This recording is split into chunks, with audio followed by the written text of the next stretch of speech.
गङ्गु छेत्री कसले चिन्नुहुन्छ? यो बहिनीले केही गल्ती गर्यो हैन, गल्ती गरेन भन्दिन, गल्ती गर्यो। तर गल्ती गर्यो भन्दैमा यति साह्रो खेदो गर्नु चाहिँ हुँदैन जस्तो लाग्छ मलाई।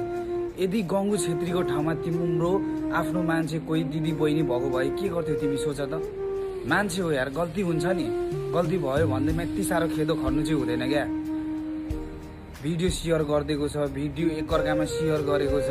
यदि तिमीहरूलाई कामै छैन, नेपालमा बसेर कामै पाएको छैन भने प्लिज तिमीहरू पुरानो साथीहरूको फोटो खिचेकोलाई त्यो फोटो सेयर गर क्या, त्यो भिडियो सेयर गर्नुको साथै कमसेकम तिम्रो त्यो साथी त खुसी हुन्छ यार। काम पाएनौ होइन तिमीहरूले?